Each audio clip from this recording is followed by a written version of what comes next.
I'll get down as quick as I can to try to figure out how to get this whole thing home. That was the hardest thing. I want nobody touching the car.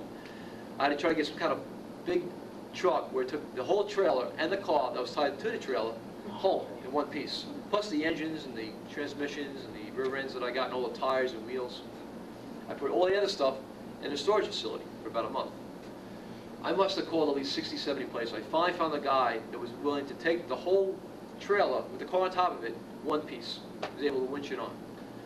Big, huge flatbed truck. It was like, I don't know, it was like 3-car haul, open. And cost me a small fortune, but I want nobody touching that car. I want to leave just the way it was on the trail. And brought the whole thing back, I look at it, started cleaning it, detailing it.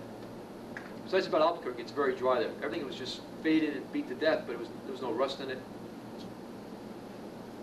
So drain all the fuel, well, there's no fuel left, drain all the varnish out of it, clean up the tank, put a fresh battery in it, rebuild the carburetor, clean the plugs, and the thing started right up.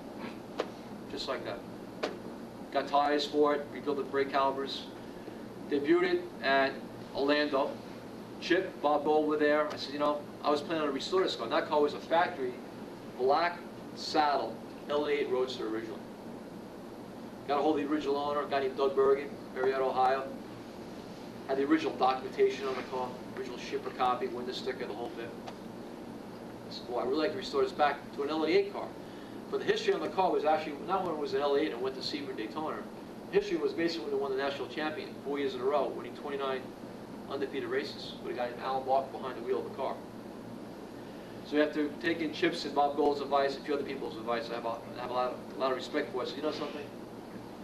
I can always restore something. I can't unrestore something. So I figured it's kind of a time capsule. Let's leave the car for the way it was. And that's what we did. We left it as a true survivor. I know Sal Cabone.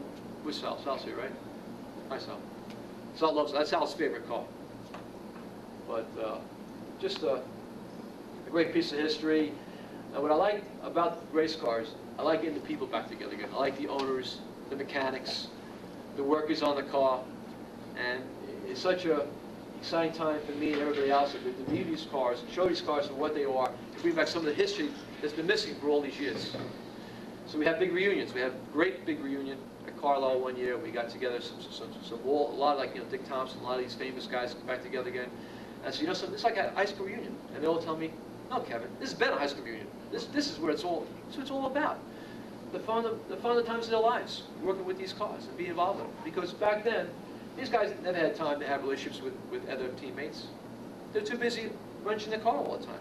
Now they got together at one big gathering or party and had a lot of fun. It was just amazing.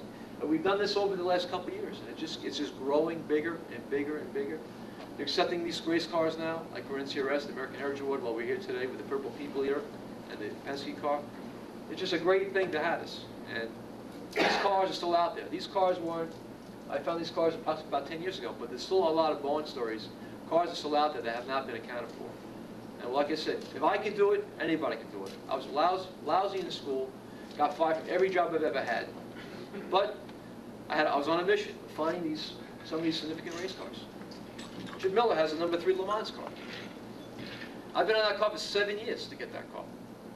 7 years working this guy over, trying to be on the nice side. Then I got a hold of his lovely wife. Wife was an angel. If it was for his wife, we wouldn't have that car today. So I loved women. I mean, I love the wives. You know, it's a team effort, and it works. So, you know, you got to be patient. You just can't go in there like a blockbuster. And you know, we're basically just temporary owners of any cars that we own. You know, you can take them to your grave, but eventually these things will become for sale. You just got to be patient. It's just a great thing. Any questions offhand?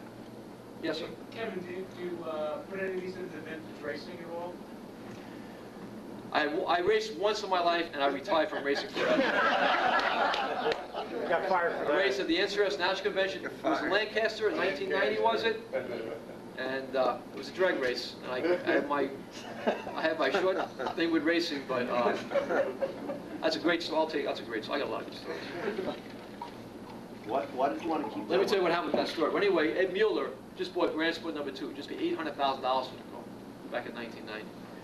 So me and Ed have been friends for many years, and a lot of work for Ed. Ed was a big collector of a lot of different types of LE cars and specialty cars.